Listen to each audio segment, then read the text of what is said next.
So this would be, the magnitude of a displacement vector, which the displacement vector is related to the position vector that we talked about on Wednesday, but it's a subtraction of two position vectors. So the displacement is the change in the position. So it's the direction of net travel. So it's your final position minus your initial position. So here's your final position minus your initial position vectors, whatever that, or it could be a scalar if it's like one dimensional and it's very clear that it's scalar. But it's always the final minus the initial. And this sort of delta symbol, the little triangle, it's a little Greek letter delta, that always represents a change in something. So the displacement is a change in position, a change in your x. And so the change, the delta x, is equal to the final minus initial. And you'll see this pattern come up a lot. When we talk about velocity, acceleration, it's going to be final minus initial. Okay. So we have our very first example already, really quick.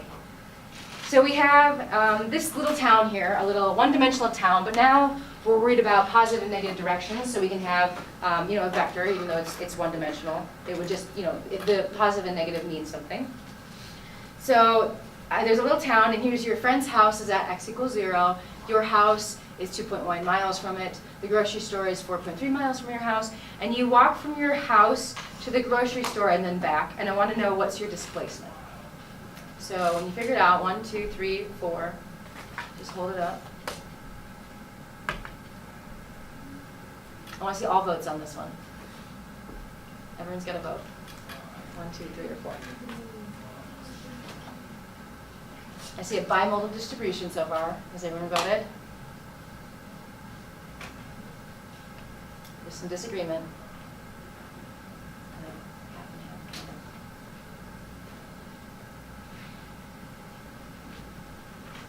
Okay.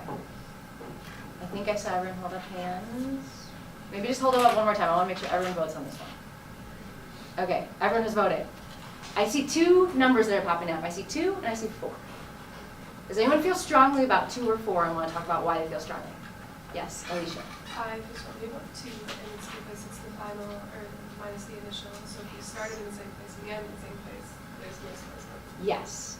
So this is getting at the difference between distance traveled and displacement. So distance travel is how far have you gone, right? So if we're talking about that, then maybe you walked a certain amount, right? And then say you walked an amount later, you've traveled. If you were to think about just what distance have you gone during 2 legs of this trip, then maybe you would get something like 4.3 miles. But Alicia's exactly correct. Displacement can be kind of weird. All it cares about is initial and final. It doesn't care what you did in between. You could walk 100 miles in between. You could walk a foot in between. It doesn't matter. All it cares about is initial and final, which can be a little bit weird, but it's very useful because no matter how complicated the trip is, all we care about is initial and final. So that simplifies your life in a lot of situations. All right, so displacement is final minus initial, and since you start and stop at the same point, it's 0 because you have the same position vector. All right, next question. You walk from your house to your friend's house. What's the displacement?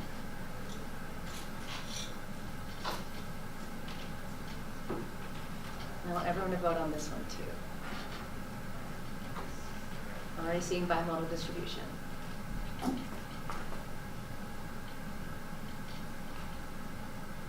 Okay, I think I saw everyone. Okay, I get 1s and 3s.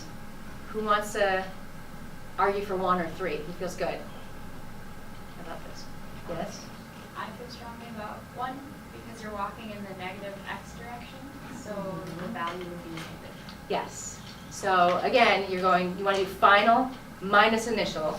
So if I were to write, so if I do this in the little I hat notation, right? We want our delta x to be x final minus x initial, right? So let's write out what these are. So your initial position, what do you want to say? We could either say it's 0 or it's positive 2.1, right?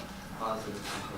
Either is fine. You can set your 0 anywhere because it's only the difference between the two. So you can either set the 0 at the 0, you can set the 0 at your house, whatever you'd like. Yes? But if you set the initial position at 2.1 and subtract 2.1, you're not going to get Like if you move 2.1 miles in the negative direction, you're not gonna get the same answer. You're gonna get 0 if you start at 2.1 and then move 2.1. Okay, so I'll do it both ways to convince you. All right. So let's do it two ways. Let's say here's way 1, and here's way 2. So let's start with way 1. We'll keep 0 at x equals 0. All right. So our initial position is at positive 2.1, right? So we'll have 2.1, and this is positive, right? Minus, and then the final is going to be 0, right? So in this case, we get negative 2.1. We got 0 minus 2.1, right? Negative 2.1. I'm going to do it the other way. A little bit of magic. At no point, though, will my hands leave my wrists. So if we do our our initial position, let's set this to 0. And then, so this is 0. So then what is the position of your friend's house relative to negative 2.1?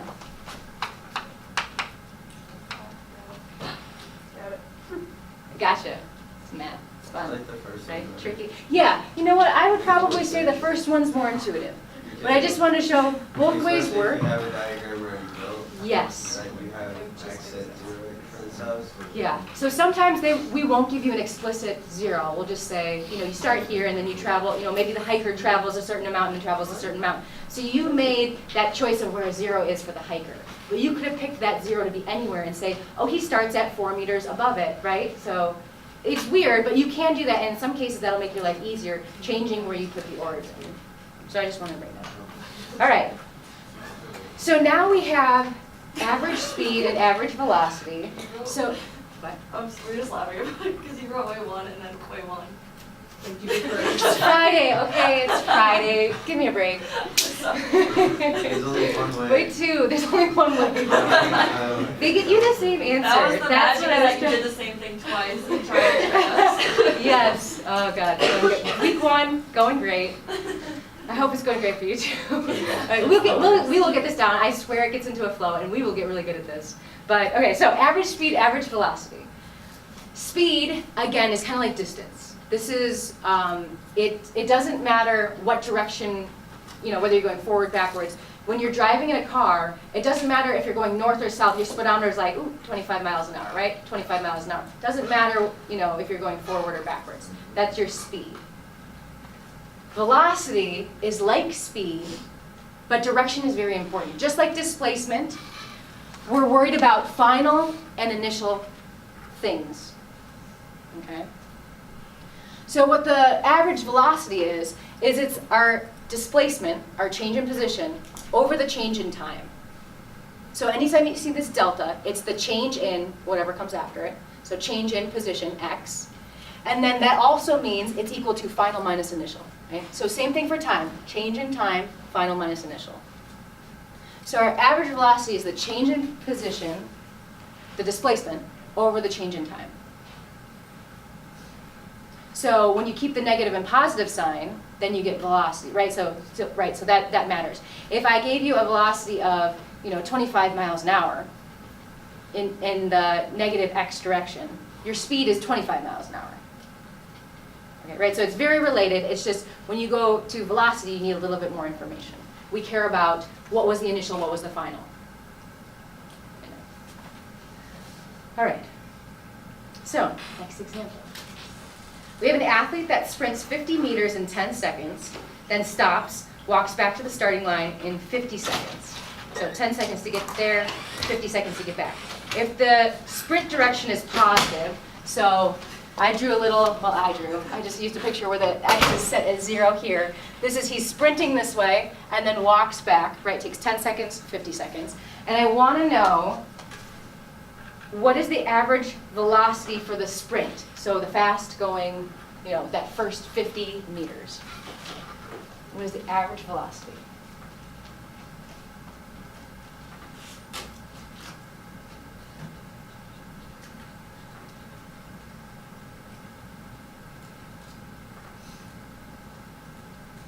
If you're stuck, think about what's the initial stuff, write it down.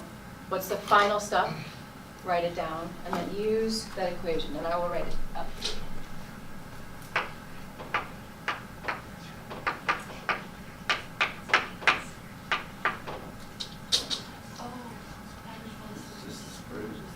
but just the sprint, the first leg of the trip, where he's doing 50 meters in 10 seconds.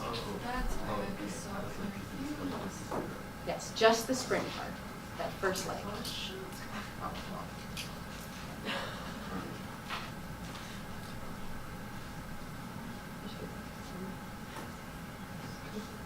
Lost in sauce. If lost in sauce, please call.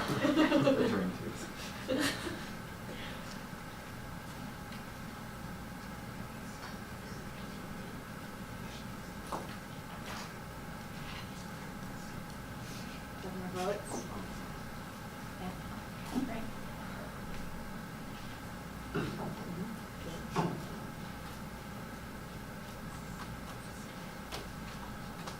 I'm gonna throw up the answer. I know some people are still talking. I don't know if they voted, but I got 3. So the change in position, he goes from 0 to 50, right? So final minus initial is a positive 50 meters over 10 seconds, right? So it starts at 0 seconds is the initial time. 10 seconds is the final time. So 10 minus 0 is 10 seconds. 5. Positive 5. All right, so now my question is, what is the average velocity for the walk?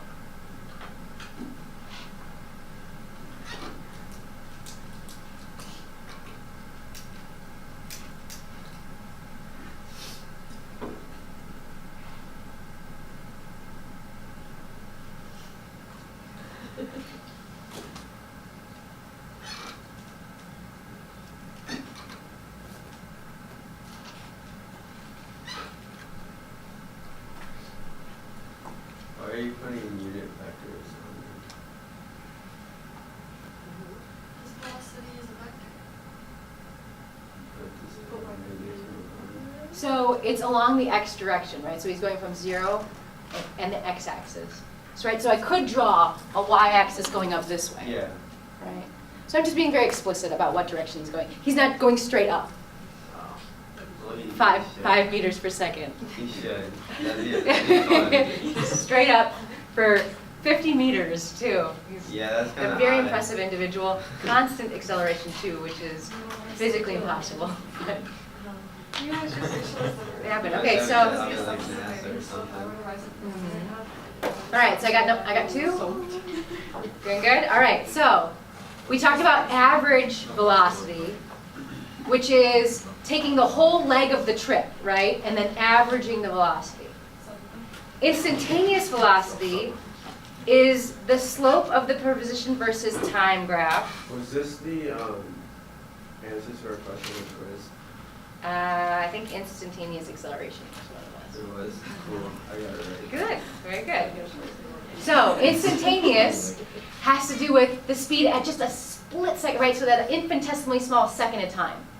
So if I were to look at position versus time as he's sprinting, right? He starts off at, so here's time, here's position. So his initial time is at 0, his initial position is at 0.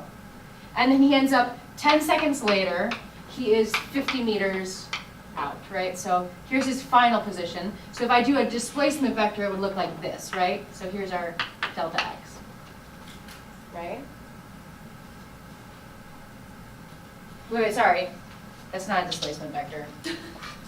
Sorry, it's been a little long. You're good. It's not. It's Friday. Is that your question? Jesus, all right. Sorry, this is just the plot of his position versus time. Yes? Okay, so if it's the slope of a curve, then it's literally continuous acceleration, would the slope be the same on every point? Okay, so I'm going to be a little mathy on you. Continuous is different than constant, right? So continuous just means I didn't pick up my pencil, right? Constant is it is the same the whole time. But yes, you are exactly right. So at any little tiny little slice of time along here, the slope is the same, right? It's a line. But you could imagine, what if I'm doing something like this, right? You know, I do this, then my speed is different, right? And my velocity is different at any given time, right? So you could imagine I'm doing this with my position versus time. So then my speed here when I turn around is really slow. It's actually like 0 to turn around. And like here I'm going really fast forward. Here I'm really going, I'm blazing fast backwards, right? So you could imagine situations where an instantaneous velocity could be different than the average, right? So instantaneous velocity, again, has that sign. Instantaneous speed is the magnitude or the absolute value of the instantaneous velocity. And so the instantaneous speed is what your car speedometer reads, right? So as you're going, it keeps track of, oh, you're going 25, 26, 25, 24, not just, the average, speed as you're going. So instantaneous speed would be something you're pretty familiar with. So I am going to skip over these little ones. You can play along at home. They're very fun. And we're going to get into acceleration in our last little bit of time. And I do recommend you look at those. I will post these slides, and those are things that are, so I will have multiple types of questions that pop up on exams. These are really good to review because types like this, or maybe I'll even take one from the notes. So go over all of them. Make sure you know how to do them. I might take them, I might change them just a tiny, tiny bit. So if you know how to do all of them, you'll be in good shape, all right? So I do recommend you go through them. And I will try to get to them in class, but on days when we have quiz and homework, I probably won't. So average acceleration, very similar to the way that we define average velocity. But now, instead of doing, so average velocity was a change in position over change in time. Now the average acceleration is a change in velocity over a change in time. So again, any delta is a change in the thing that comes after it.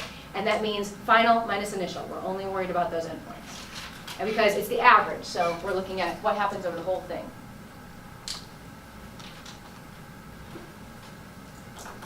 Okay, so let me just